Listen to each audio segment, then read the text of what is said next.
what if you have a solo adventure you want to go on, so you don't naturally have anyone to plan with?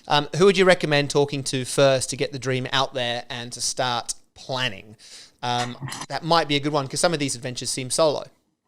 Yeah, and look, I think everyone will have a slightly different take on this. I think one of the best places to start is to find a group of people that's a relatively safe place to voice that idea.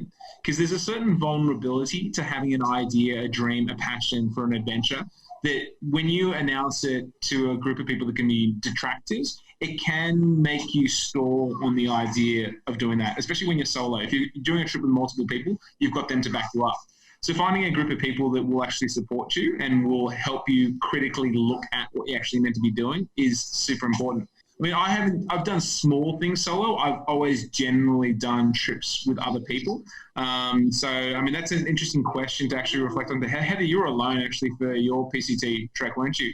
Did you take the approach of, keeping all the cast to yourself or to letting in a small group of people? I definitely told a lot of people. I think when you're doing a trip like that, especially when it's solo, you become totally obsessed with it as you find the information and you do your research, and you really need that outlet of someone to talk to, and it needs to be that safe person that's sort of cheering you along the way. But you learn so much more about your trip and your plans when you actually vocalize it as well, rather than just reading about it and having someone, ask you questions, being like, I don't get that, can you explain it?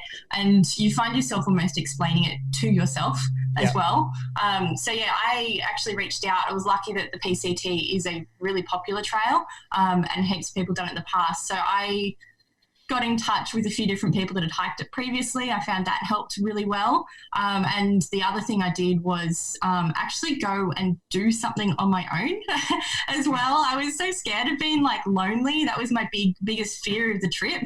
And I just kind of had to take that one on head on and try and do some more stuff on my own just to get used to that idea in the first place. Super good. And you can probably throw in anyone else who's got some experience in this, but one thing I found is when you're verbalizing a idea, a dream, a passion, you'll get a lot of people that support you, really do, and then you'll get some people that are trying to be detractors, some people that are trying to be naysayers, and they're actually quite a powerful group as well if you use them the right way, because there's two categories of naysayers, people that are going to be negative, and one is general group of people don't know anything about your trip. They're basically trying to troll you. Cut them out, use them as fire, use them as motivation to show them wrong.